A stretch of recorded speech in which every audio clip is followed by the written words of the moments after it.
നമ്മുടെ കർത്താവും രക്ഷിതാവുമായ യേശുക്രിസ്തുവിൻ്റെ പരിശുദ്ധ നാമത്തിൽ എല്ലാവർക്കും വന്ദനമറിയിക്കുന്നു.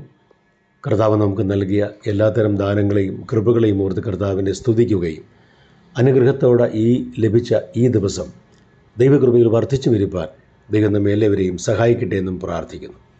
ഇന്ന് ധ്യാനത്തിനായി അയച്ചിരിക്കുന്നത് എബ്രായ ലേഖനം 13-ാം അധ്യായം 1-ാമത് വാക്യമാണ്. സഹോദര പ്രീതി നിലനിൽക്കട്ടെ, അതിഥി സൽക്കാരം മറക്കരുത്.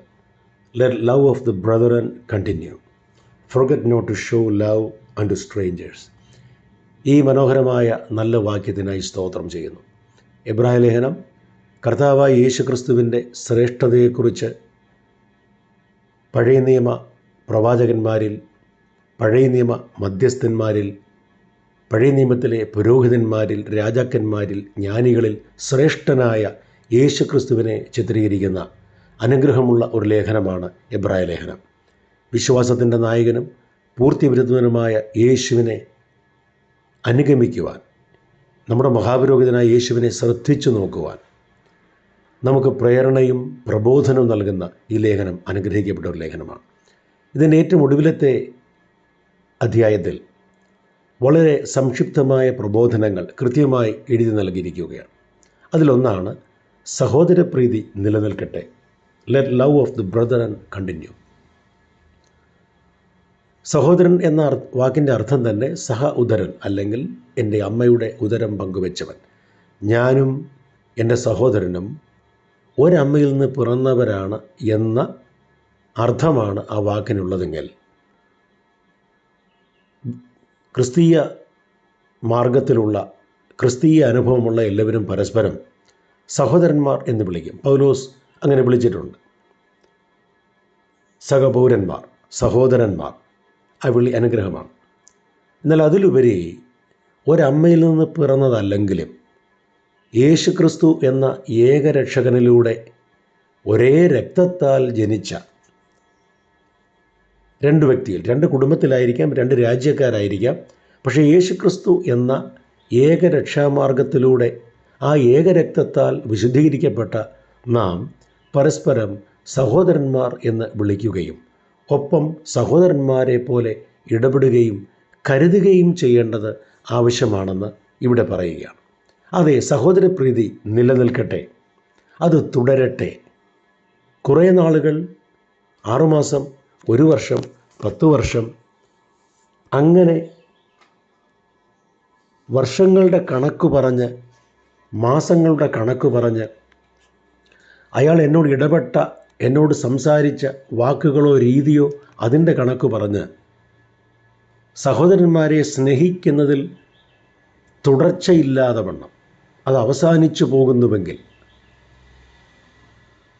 നമ്മുടെ ഉള്ളിൽ ക്ഷീണിച്ച് മടുത്തു പോകുന്നുവെങ്കിൽ, ഈ ലേഖനം നമുക്ക് നൽകുന്ന ഏറ്റവും ശക്തമായ പ്രബോധനം സഹോദരന്മാരെ സ്നേഹിക്കുന്നതിൽ ഞാനും നിങ്ങളും തുടരണം.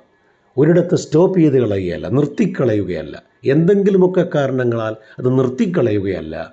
ഏത് കാരണമുണ്ടെങ്കിലും സഹോദരപ്രീതി തുടരുവാൻ നമുക്ക് ദൈവത്തിൻ്റെ ആത്മാവ് കൃത്യമായ നിർദ്ദേശം ഇവിടെ നൽകുകയാണ്.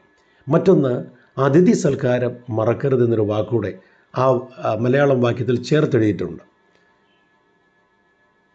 സഹോദരപ്രീതി നിലനിൽക്കുകയും അതിൽ നിങ്ങൾ തുടരുകയും ചെയ്താൽ അതിഥി സൽക്കാരം മറക്കേണ്ടി വരികയില്ല. സ്വന്തം നാം സ്നേഹിക്കുന്ന, നമ്മെ സ്നേഹിക്കുന്ന, നമ്മെ അറിയുന്ന ഒരാൾ നമ്മുടെ ഭവനത്തിൽ വന്നാൽ കൃത്യമായി അവർക്ക് ആ സമയത്ത് ചെയ്യേണ്ട ആതിഥ്യ മര്യാദകൾ നാം ചെയ്തിരിക്കും. അപ്പോൾ ആതിഥ്യ മര്യാദകൾ ഒരാളോട് കാണിക്കണമെങ്കിൽ ആ ആളോട് സഹോദരപ്രീതി നിശ്ചയമായും നമുക്കുണ്ടായിരിക്കണം. അങ്ങനെ ആതിഥ്യമര്യാദ കാണിച്ചതുകൊണ്ട് വല്ല ഗുണവുമുണ്ടോ എന്ന് ചോദിച്ചാൽ അതിനൊരു ഉദാഹരണമാണ് ലേഖനകർത്താവ് പറയുന്നത്. അതിനാൽ ചിലർ അറിയാതെ ദൈവദൂതന്മാരെ സൽക്കരിച്ചിട്ടുണ്ടല്ലോ. അബ്രഹാമിൻ്റെയും സാറയുടെയുമൊക്കെ ആ കാലത്ത് അവർ അറിയാതെ ദൈവദൂതന്മാരെ സൽക്കരിച്ചതായൊരു ഒരു കാര്യം, അങ്ങനെ ഒരു വാക്ക് നമുക്ക് വിശുദ്ധ ബൈബിളിൽ നിന്ന് മനസ്സിലാക്കാവുന്നതാണ്. അതേ പ്രിയമുള്ളവരെ, അറിഞ്ഞുകൊണ്ടാണെങ്കിലും അറിയാതെയാണെങ്കിലും സഹോദര സ്നേഹത്തിൽ നിലനിൽക്കുവാനും ആതിഥ്യമര്യാദകളിൽ പുറകോട്ട് പോകാതെ അതിൽ വർദ്ധിച്ചു വരുവാനും നമുക്ക് സാധിക്കണം എന്നുള്ളതാണ് ഈ ലേഖനത്തിൽ പറയുന്ന ഏറ്റവും ശ്രേഷ്ഠമായ വാക്ക്. അതുകൊണ്ട് നമുക്കിന്നും ദൈവസ്നേഹത്തിൽ നിലനിൽക്കാം, സഹോദര സ്നേഹത്തിൽ നിലനിൽക്കാം.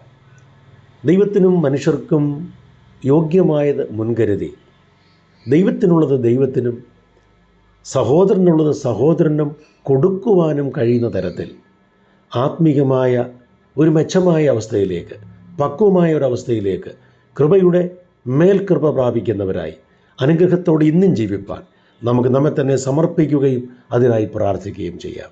പരിശുദ്ധനായ ദൈവമേ, സ്വർഗീയ പിതാവേ, അവിടുത്തെ പുത്രനിലൂടെ ഞങ്ങൾക്ക് നൽകിയ എല്ലാ ദാനങ്ങൾക്കും നന്ദി പറഞ്ഞ് സ്തോത്രം ചെയ്ത് സ്തുതിക്കുന്നു. ഞങ്ങളെപ്പോലെ ഇവിടെ ജീവിക്കുന്ന ഞങ്ങളുടെ പ്രിയപ്പെട്ടവരെ സഹോദര തുല്യം കാണുവാനും അവരോടുള്ള സ്നേഹത്തിൽ നിലനിൽക്കുവാൻ ഞങ്ങളെ സഹായിക്കണമേ. ഒപ്പം അവർക്ക് ചെയ്യേണ്ടുന്ന ആതിഥ്യമര്യാദകൾ, അവരോട് ഞങ്ങൾ ചെയ്യേണ്ട ദൈവികമായ മനോഭാവത്തിൽ ചെയ്യേണ്ട ക്രിയകൾ നന്നായി ചെയ്യാനുള്ള കൃപ ഞങ്ങൾക്ക് തരേണ്ടതിനായും ഇന്ന് പ്രാർത്ഥിക്കുന്നു. അവിടുത്തെ വിശേഷദാനങ്ങളും ദൈവിക കൃപകളും ഇന്നും ഞങ്ങൾ മേൽ പകർന്നതാണ്. പ്രാർത്ഥന അവിടുന്ന് കേട്ടതിനാൽ നന്ദി പറയുന്നു.